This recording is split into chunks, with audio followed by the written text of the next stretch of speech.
Purwa sejati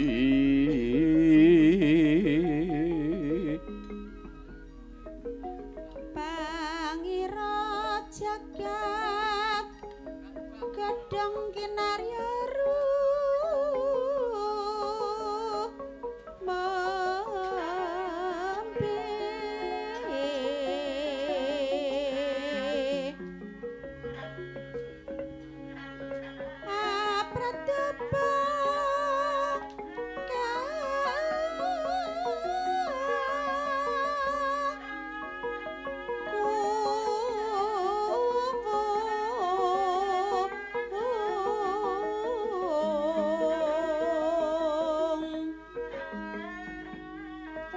kembang lintang salukya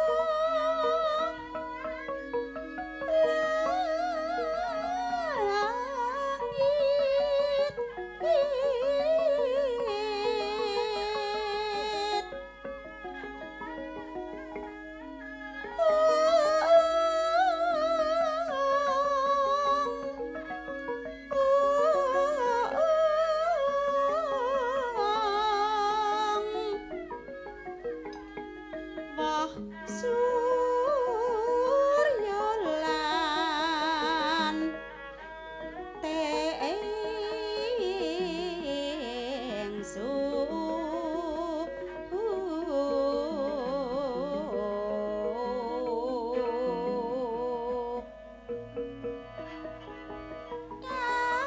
kasiran bulan udan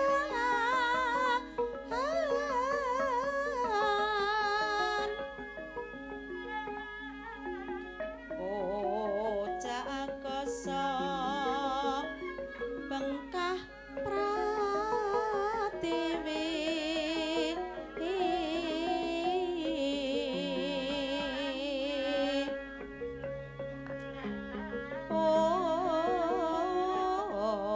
oyote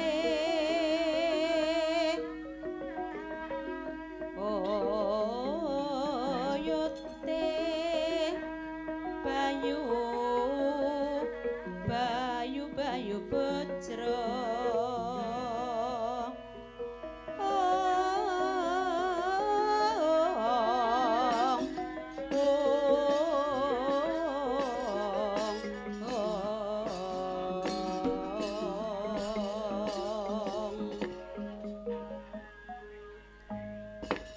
witeng tresno jalaran saka kulina srambung saben dina guyon maton sembrono parikena ora ngira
menangi jaman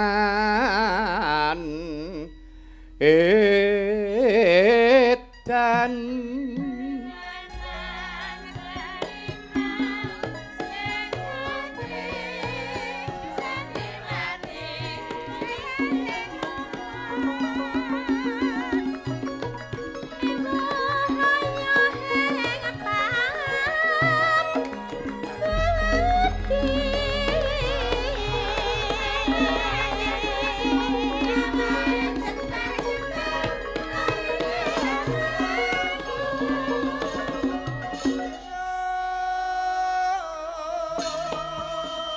Truk, ya ini kita nembang peti isi pasemon. Iya, amenangi jaman edan. Ya ta, Gong? Malah saiki iki nemen kepiye? Walah, wis jan. Ora patut. Wis rusak-rusakan. Lah iya. Mula ben ditutuke sik. Nah, lereng-lereng Kiai Semar. Ah iya. Wah, jan Semar iki ora kaya abene, Tru. Ora kaya abene piye. Saiki Kiai Semar dadi paranormal. Wis. Paranormal. Loh, lah nyatane sapa-sapa do takon karo Kiai Semar kok kepiye to? Wah, saiki hebat. Ngono. Heeh. Nang Tanril mae. Tanril ngendi? Cangkemmu ra. Maka pelajengaken piye?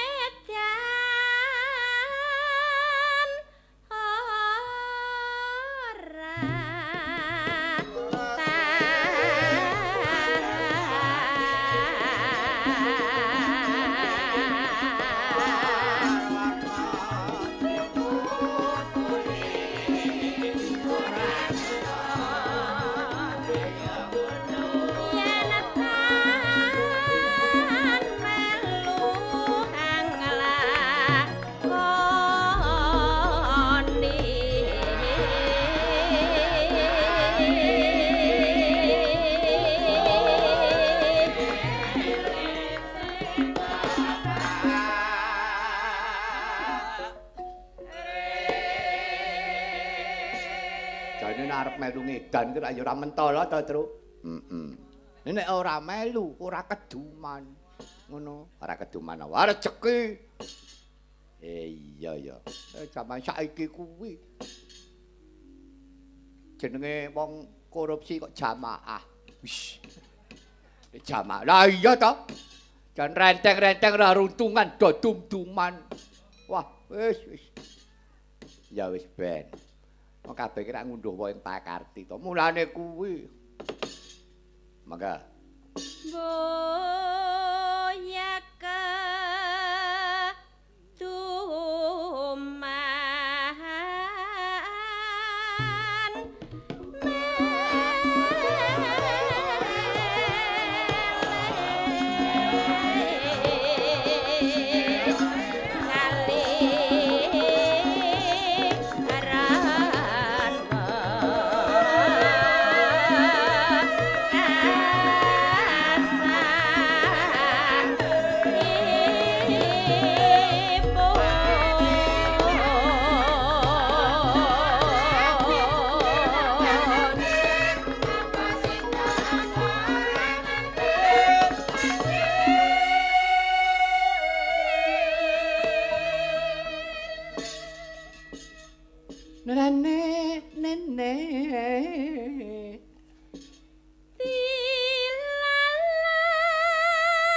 Monggo larian wingking piyambak.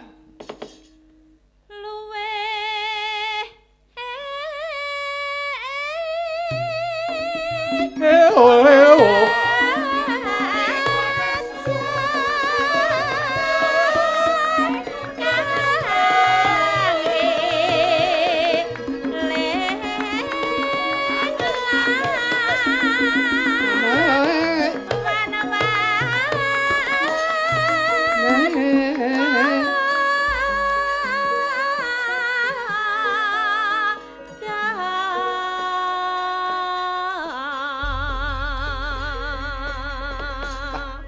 Matur nuwun Sinom Parijata.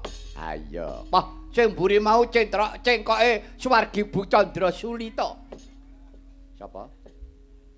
Sinden Jakarta sing kondang sing wis itu. Bu Candra Lukita. Lah iya Candra Sulita. Lambemu ngomong ora tau cetha. Anakku ngger Nala Sugareng. Su Petruk karo Suedan. Wonten dawuh Su Semar. Su kok Semar. Wong karek siji mbok Su Bagong ngono apa? Nggih, pripun, Pak? Toleh. Dina iki aja banget-banget tukmu seneng, tukmu bungah. Iki ana jroning swasana peperangan. Toleh. Mongko perang kadang, perang sedulur. Nggih, Pak. Toleh. Jane kabeh kuwi mau mung kinarya pralampita, kabeh kuwi mung pasemon. Pasemon. Iya. Pasemon tekse perang kadang, perang sedulur iki padha karo merangi kanepson. Nek mungsuh ketok mata ngono wae isih gampang. Nek bakal ngadani nek jenenge perang mungsuh karo batine dhewe musuh karo kamurkan kele ngendhek kuwi angel to, Le. Oh, ngaten nggih, Pak. Iya. Nek ya wis ora dadi ngopo wong pancen lu jaman kelakone pancen ya kudu mengkono kodrate. Wah, nggih. Truk, apa Kang Gareng? Kejaba awake dhewe bengi iki ya melu mangayu bagya ya, Truk. Iya, Kang Gareng. Ya ora ketang piye wae para warga masyarakat ing Karang Tarun kejaba iki bersih desa utawa sedekah bumi. Iki rak wulan Juni ta, Truk? Iya. Wulan Juni iki akeh dina minangka pengetan pahargyan ya kuwi pengetane Sang Proklamator Bung Karno. Wah, iya ya 1 Juni. Ayo 1 Juni iki laire Pancasila. Weh iya. Wah. Reng, apa? Bareng ngono saknalika kaya aku kegugah rasaku. Mbak ayo Reng.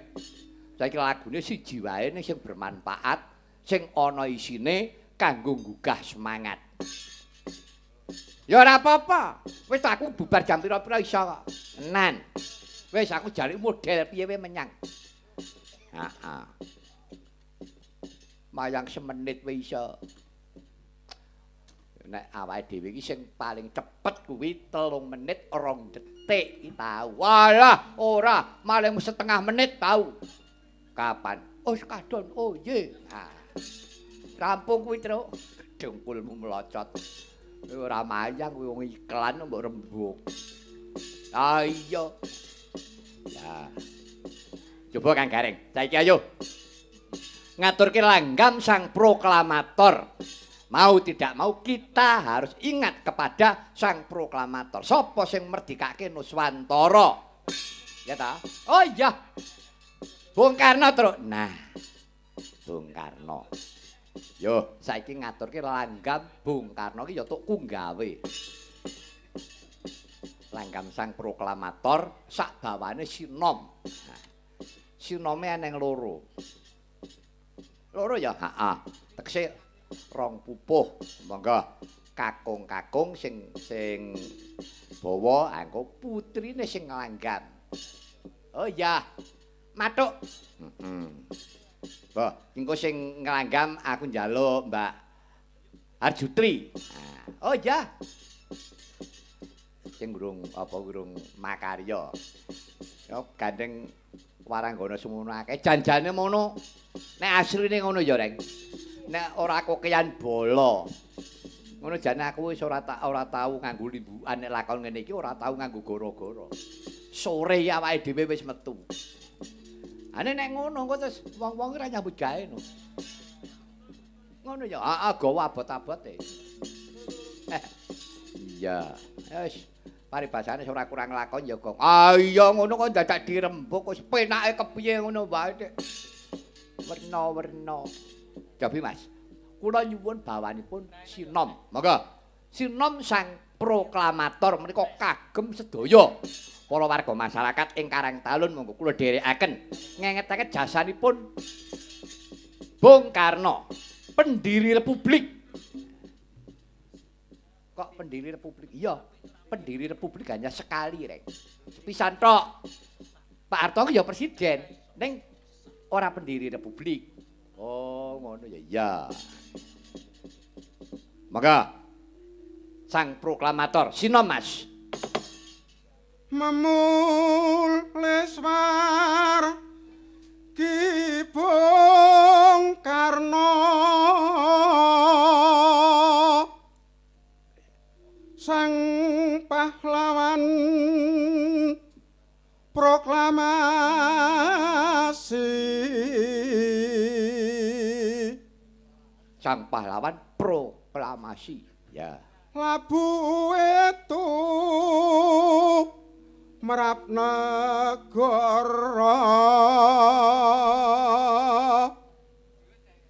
depani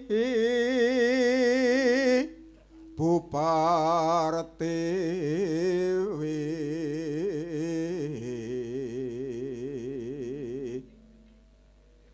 pantes tinulat sami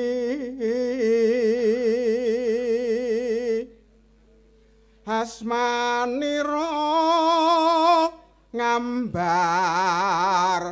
harum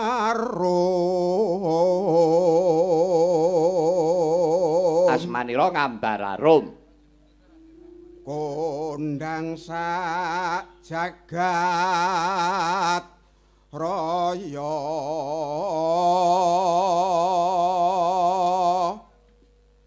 lestaringan desa iki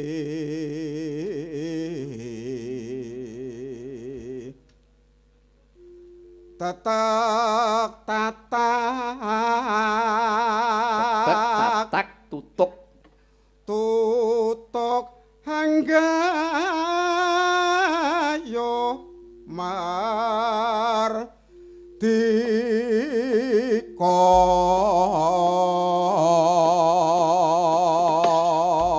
monggo cakepan angka kalih bait kedua monggo nyipta dasar negara ndek napa Mas mijil surya siji Juni tanggal 1 sasine Juni taune taun 45 sing diripta Bung Karno napa Mas Pancasila nyata sakti. Oh, Pancasila ya terus ya Pancasila kuwi laire 1 Juni 1945. Nek karo kemerdekaan sik laire Pancasila. Nek kemerdekaan kuwi 1945 ning tanggale 17 Agustus kacek rong sasi. Ning lemroklamirke Pancasila dadi dasar negara ku tanggal 18 Agustus. Ngono. Oh, kuwi ya iya. Terus pinundi mereh lestari sanuswantara sadarum dipepundi Endi ben lestari jalaran ku dadi adek-adek kapribadene bangsa Indonesia. Saiki do lali terus. Ngono. Mula bubrah ra karo-karo do lali karo Pancasila. Ngono ya. Lah iya. Srana hangiket bangsa Srana nareni bangsa jare cukup nganggo Pancasila kuwi lho. Biyen ki dianengke P4 Pancasila ngantek sak kecil-kecilnya diartikan semua. Aku biyen ya melu natar. Kaya dadine kok ya mung kaya ngene lho ya. Judeg to. Mula kuwi. Ayo. gegaran sujud ilahi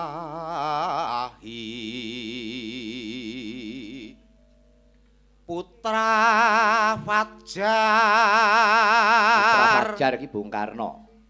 Mugi manjing loka baka. Amin, amin ya rabbal alamin. Monggo langgamipun, Mbak.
Dadekke munggang taisenane orasine Bung Karno 12 ke semangat juang 45 kok. Oke, Bro. Ya, enggak.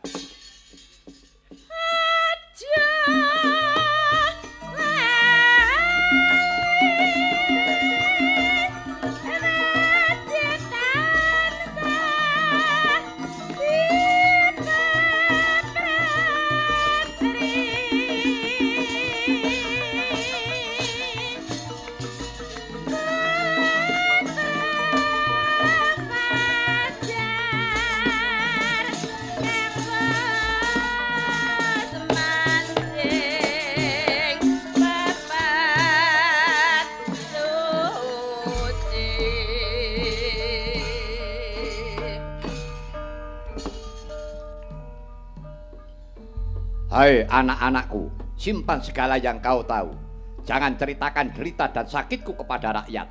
Biarkan aku menjadi korban, asal Indonesia tetap bersatu. Ini aku lakukan demi kesatuan, persatuan, keutuhan, dan kejayaan bangsa. Jadikan deritaku ini sebagai saksi bahwa kekuasaan seorang presiden sekalipun ada batasnya. Karena kekuatan yang langsung hanyalah kekuatan rakyat. Dan di atas segala-galanya adalah kekuasaan Tuhan Yang Maha Esa. Merdeka! Merdeka!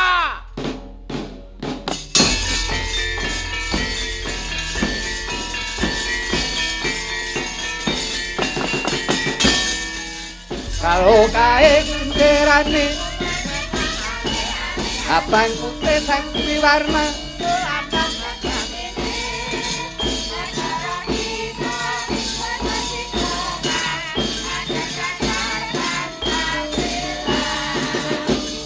mati kaning tanggal dituas aku sukar untuk tahun yang tanganya tot petang uluh limo rambate roto hayu rambate roto hayu umat harus maju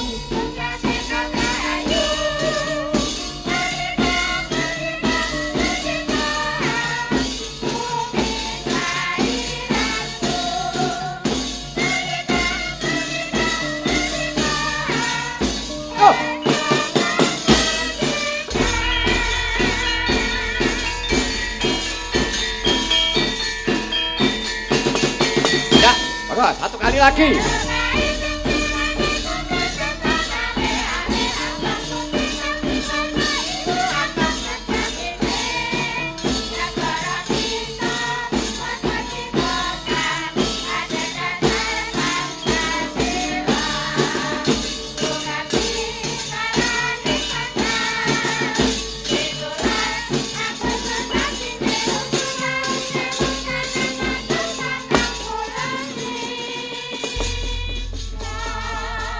Rambate roto hayu rambate roto hayu umat dasar mati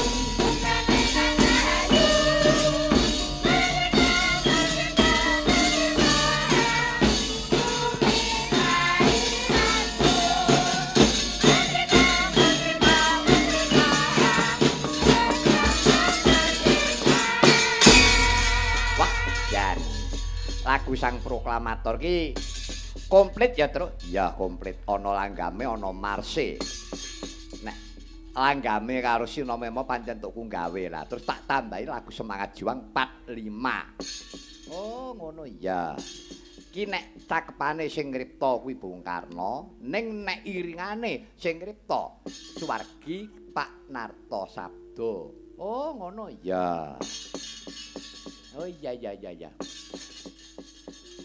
dadi yo pengeling-eling ya terus ya muga-muga awake dhewe ora lali karo perjuangane sang proklamator kang gareng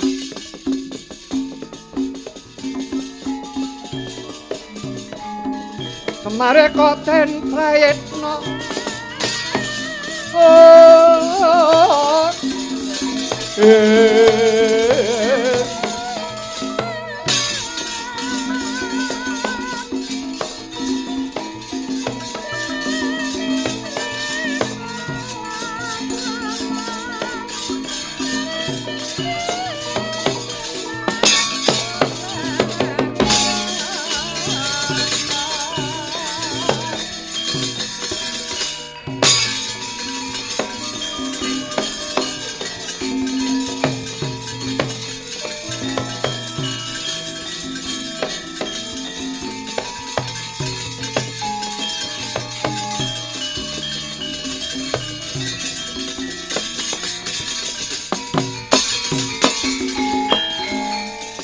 Mareko ten prayetno munirori eko bale oh tityoning gandayani trisanya purnama pasi kilar-kilar semeti tengahing latar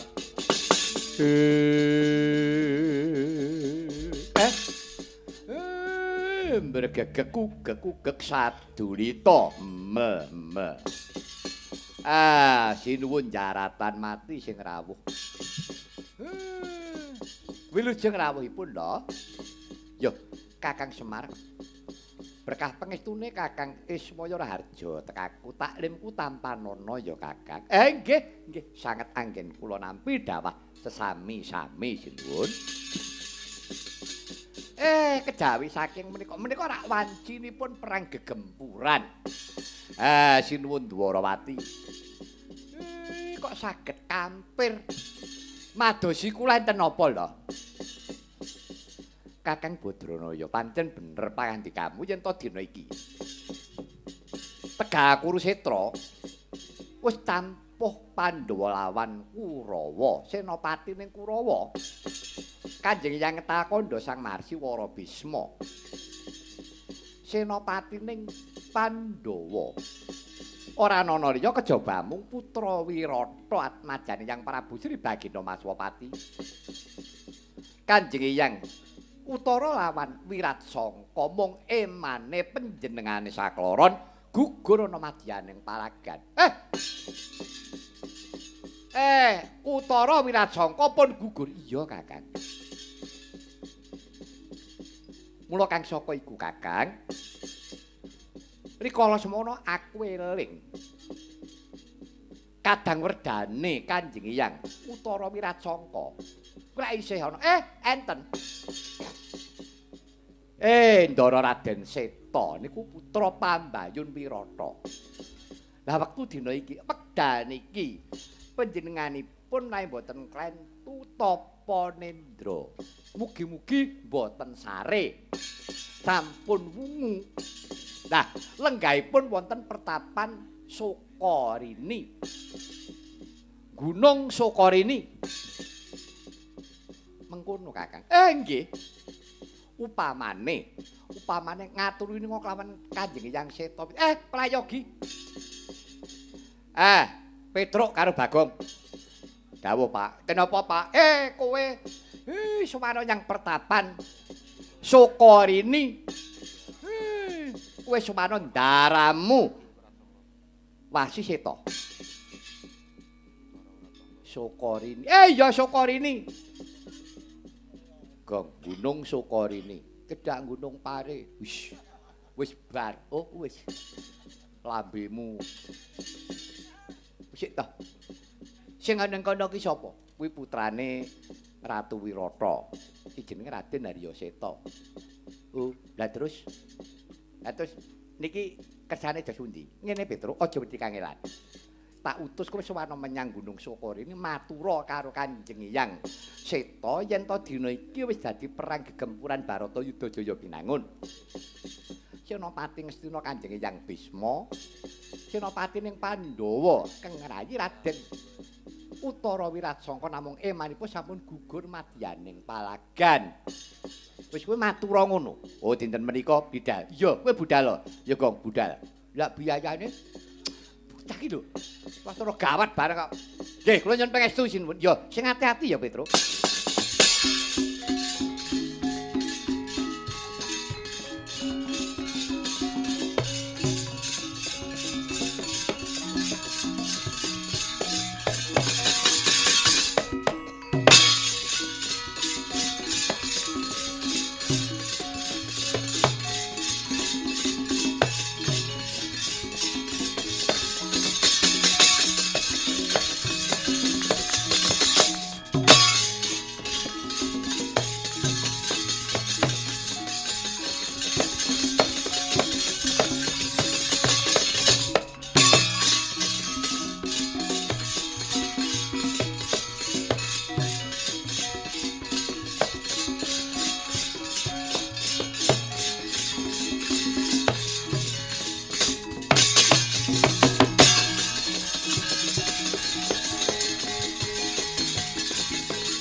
Gong, apa? Kuwi mlaku kok matamu merem nek ketemplu kalen ngono piye kowe? Aku iki ora ngrasake aku. Apa rumangsamu? Aku ki sayah temenanan aku ki. Jane aku dikongkon nang Gunung Sokarini jane gemang aja entuk perintahe karo bose ngono. Wis ngene wae. Saiki kowe tak gendong ya, gen cepet. Heeh, kepiye? Kowe tak gendong ku nek tekan ana ngersane Ndara Seta kowe matura. Kaya ngendikane Sinundrawati mau. Ngerti to? Ya wis, beres.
Kadangmu padha aran jenah becik besok mendemo baris kang payitno Habya sarum tawanging Dwarawati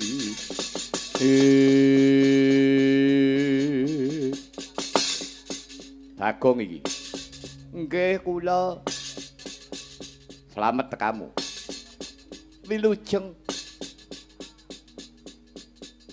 Eneng apa Bagong Nun eneng apa Mboten enten napa-napa Lho kowe iki mrene kuwi ngopo Kula. Iya. Wau sing diomongi Petruk. Lah Petruk niku micek niku. Petruk. Tangi yo. Iki Bagong mrene iki karo kowe iki rene iki ngopo? Niki wampun kalah janji. Kula gendong Bagong. Ngeten, mengki nek Bagong teko mriki Bagong sing matur. Jar kowe mau digendong. Nggih. Lah iya, jare kalah janji, kowe kon matur. Matur apa? Lali ya. Petruk. Petruk, Dun. Kowe tangi ora? Ora tak gecek kowe. Nggih, mengki riyen.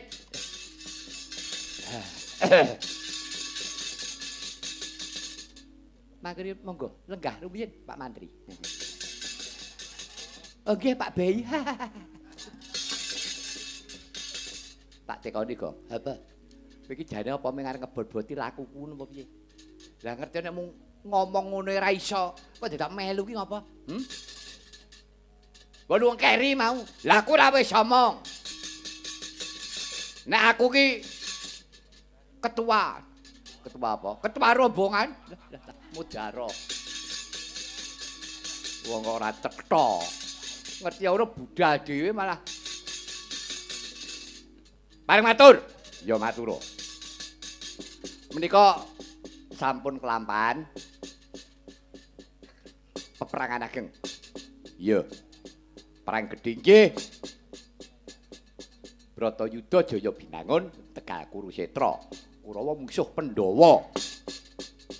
Senopati ning Ngastina. Senopati Ngastina ngendikanipun Sinuwandarawati Pendhita Takanda Begawan Bisma. Nggih. Mungsuhe Senopati ning Pandhawa kang rayi kekalih Raden Utara kalih Wiratsangka. Utara Wiratsangka. Nggih. Lah terus babaring peperangan ngaturaken kauningan ingkang rayi Raden Utara Wiratsangka gugur madyaning palagan adikku mati parat.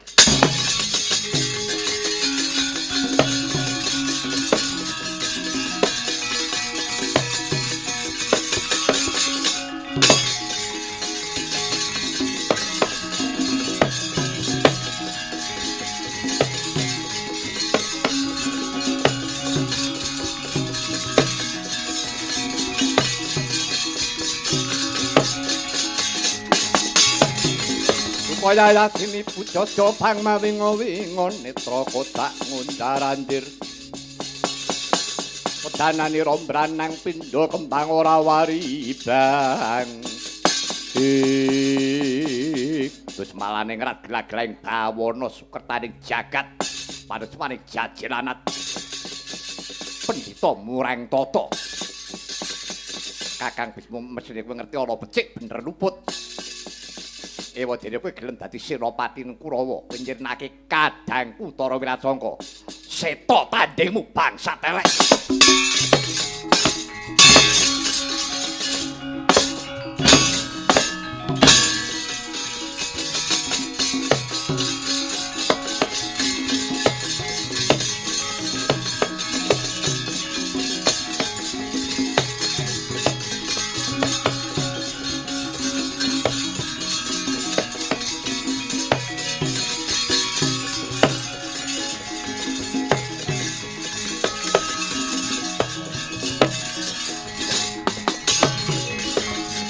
Maroreh mangus wamyung ambrengeng kadi karunaning kaswase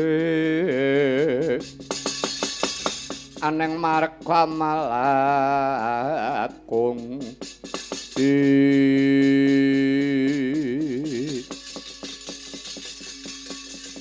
jegrek yayah tugu Sinukarta panida ngetah kandha Sang Maharsi Wara Bisma nadyan makatena ing cipta taksih ngajab Senopati ning Pandhawa kalamunta medhali wonten madyaning palagan tatang ngetos sangkaning bilai anengke Raden Haryaseta ingkang wis duka yayah sinipi Sang Begawan Bisma sigra kinepruk gada pecat nyawa kendang kapracondang konta kaprapal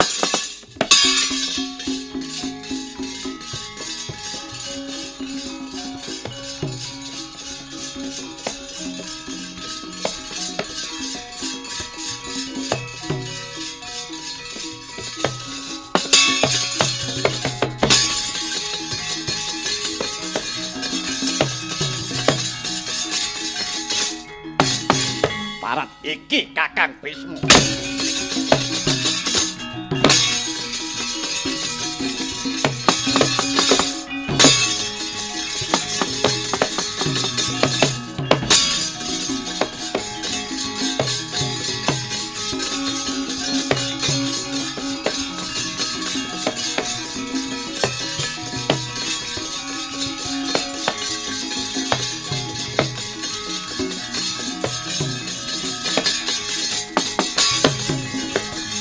Suramrata Jayamrata ayo endi Kurawa sing arep mbelani Begawan Bisma endi Senopati ning pengapit kon katon mriyak lawan pecah ndasak sembah dramakane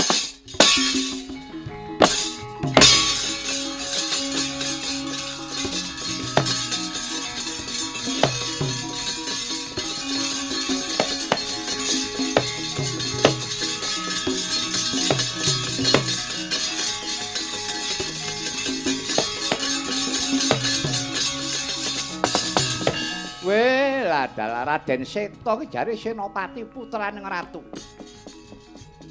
Tandake kok ngawur. Kaya ngono dudu satriya kuwi tegese wong ampyak awur-awur. Iki Bratayuda perang nganggo tatanan. Ora mung sak gelem-gelem kaya ngono kuwi. Satriya apa kuwi? Sapa krasane? Sapa krasane Seta mau? Ayo ngaku ora. Sapa sing ngrasani? Sopo sing ngrasani ora ngaku? Mati jeneng. Yo! No!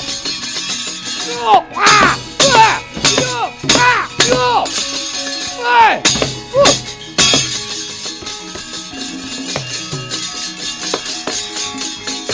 Hei, mundur!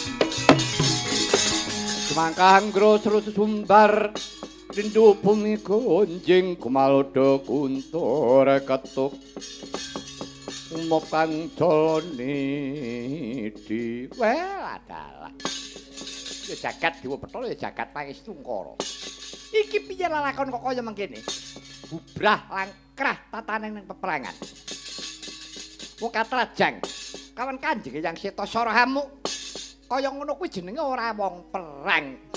Kuwi jenenge wong raman. Kaya dudu patraping satriya. Oh ya, ngati-ati.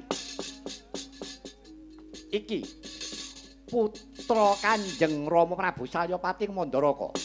Raden Rukmanata kekasihku. Tampan ora jemparingku.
Bangsat elek, sapa nibake gaman tanpa pariwara iki?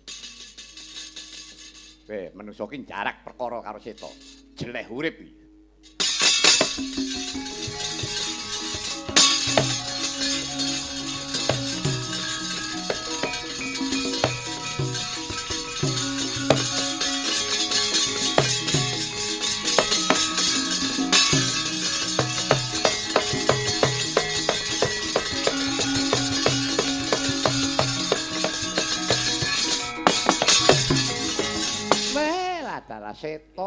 Seta jebul kulitmu kok atos debok bosok.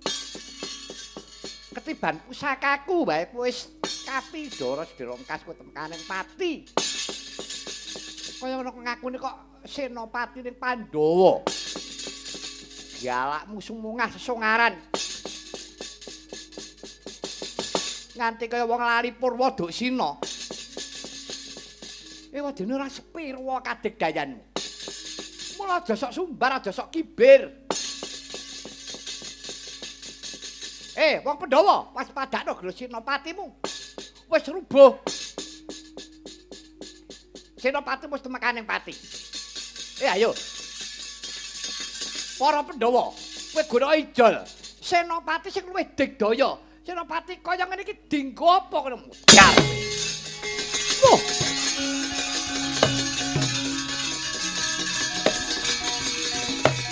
Ati kowe.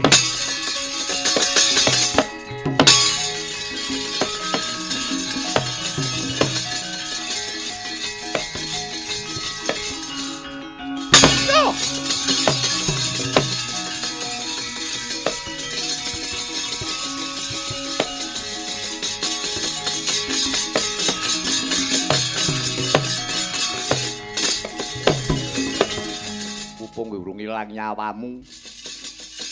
Soparanmu. Aku Rukmarata, Rukmarata.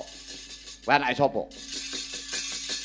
Aku putra Kanjeng Rama Prabu Saryapati Mandaraka. Eling-eling anake Saryapati wong tegel karo maratuwane. Anak-anak kaya diapurmu.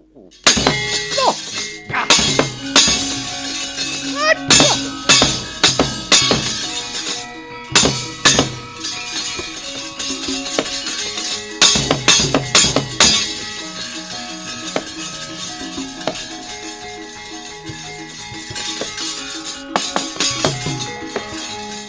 Kelakon remuk batangmu dilajat apa kowe?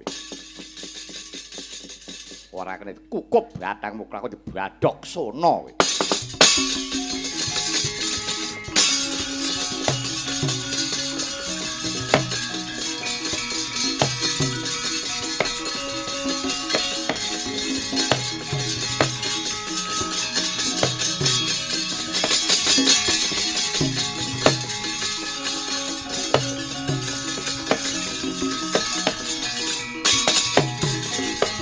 Nggih, kala wau kula rak sampun matur to nggih. Sampun ngantos paduka. Kaladuk wantun kirang dedugi. Majeng wonten madyaning palagan menapa malih. Paduka badhe manggi kelawan pun Harya Seta. Wah. Ngantos ajur mumur wanda paduka Raden. Kok kebangeten temen Seta. Anggonmu ora duweni welas. Iki bocah bayi wingi sore. Upamane yen tombok piloro kaya mengkene genah temekaning pati. Ayo. Yen pancen arep ngajar gerangane.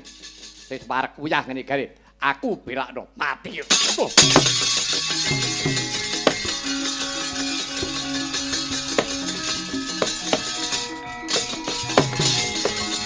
Sopo iki? Patih Tuhayata, kowe Patih Saryapati.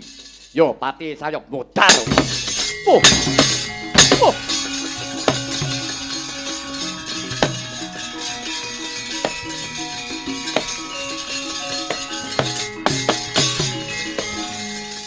Patihe anake wis mati kabeh. Mung kare ngenteni gerangane jedul ilang nyawamu kuwi.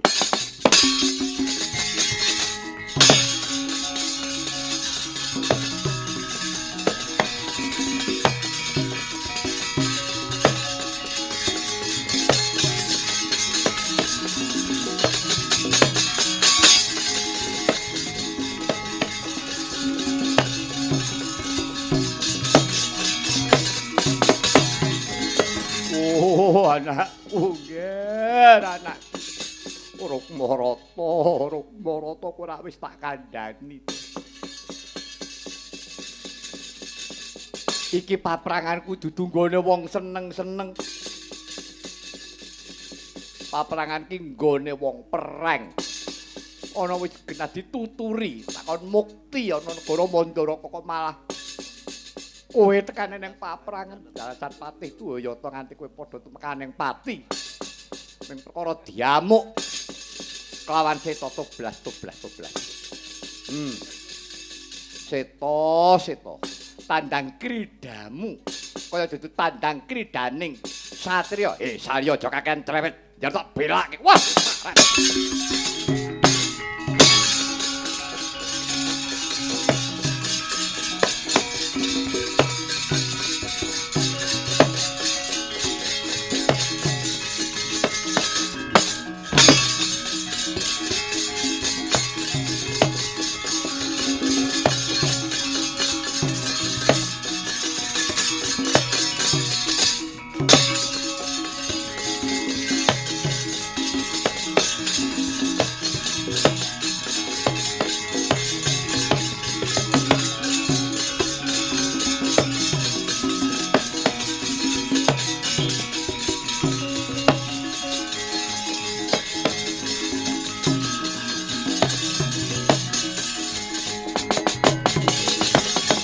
Padha aran dinapete besok amendemo baris kang prayot nawya saranta wong ing Dwarawati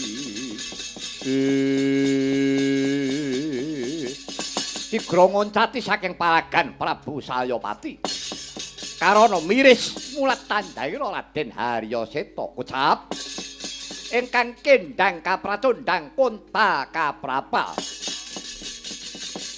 dumawah wonten tepining Bengawan Gangga.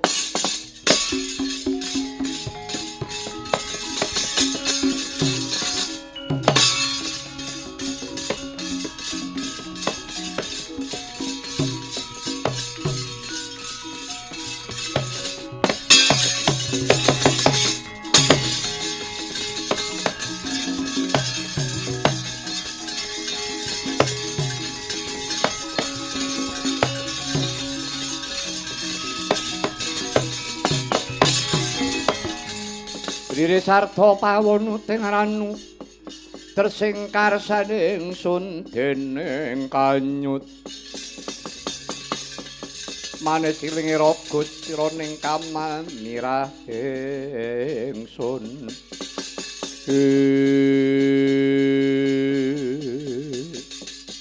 dawah kalenggak Kapidara sang Begawan Bisma Ketaman pusakane Raden Haryaseta gada pecat nyawa unclang padha sakala dumawah wonten tepining Bengawan Gangga nadyan makatena Sang Resi Bisma pungun-pungun enget saking Kapidara sigra ngangeningaken cipta nuwun marang purbaning kawasa kedadak ana cahya cumalara saking Dirgantara anenggih punika Kumaranira ingkang Ibu Dewi Gangga ingkang wonten Dirgantara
Sidap karing bawana langgeng. putraku Ger Dewa Brata. Bisma aja kagiat yektinipun ibu Bathari Ganggawati. Merpeki klawan jeneng kita Ger Dewa Brata. Wis aja kedlarung-dlarung nggonira nandhang duh kita. Aja wasemelang rasane ngatinira kulup. Pun ibu Bathari Gangga ingkang nedya. Maringi daya kekuatan, maringi wujuding pusaka jemparing ingkang aran Jemparing Kyai Pamungkas. Bakal ulun paringake klawan jeneng kita Dewa Brata. Nggonen nguntapake seta baline marang loka baka. Mora iki tampanana Nger Dewa Brata.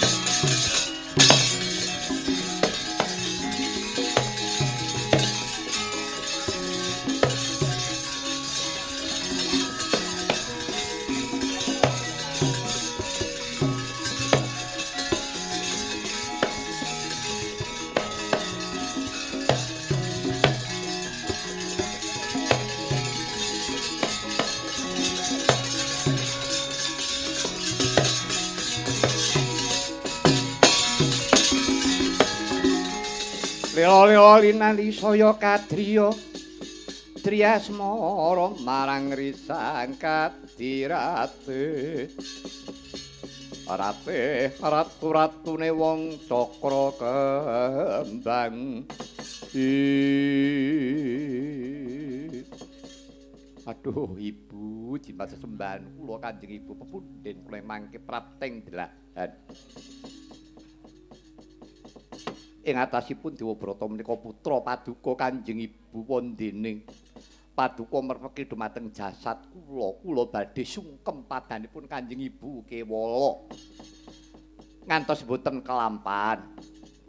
Dereng ngantos kula sungkem padanipun Kanjeng Ibu sampun ical kula kedhepaken paduka namung peparing wujuding pusaka. Inggih Ibu, kula matur agenging panuwun paduka paring daya kekiyatan wujuding pusaka jemparing.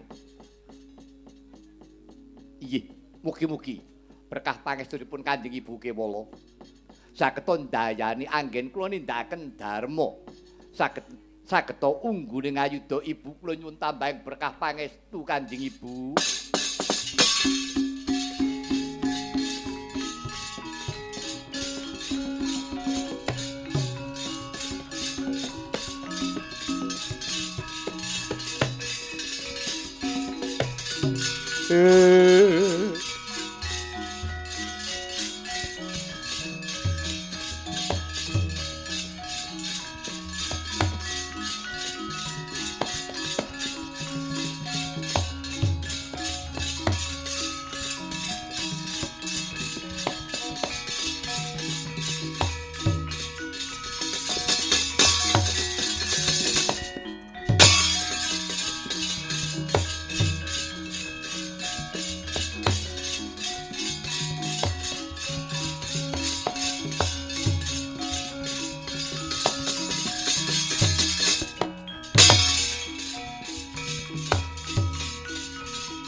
Sang moyekti sawusing semedi mungking patrabaan teng wani ngali wijiling sasangka saking kraning arga saking kraning arga nang ngandika parat Kakang Bisma tak kira yen kowe tinju kirat jebul kowe isih urip. Oh, kadangku Yayi. Yayi Seta ora pisan-pisan pun Kakang temeka ing pati kabeh menungso kowe mau duwe wates dewi-dewi. Patiku durung mesti yen to karo Seta patiku tak pasrahke marang purbaning Gusti kang akaya jagat. Ora usah kowe mulang, ora usah kowe mejak.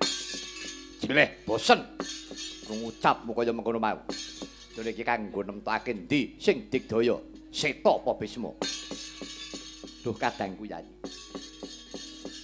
Janjane mono yen to pun Kakang kawan Siadi padha pasulayan. Ki saru dinulu nanging kepriye meneh? Kabeh mau kudu anut marang darmane dhewe-dhewe. Ayo. Seta yen to pancen tak ladeni sak karepmu. Ayo bareng mati tak wujud.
Jagat Dewa Bathara ya jagat tangis tungkara ora kena diman kowe Seta.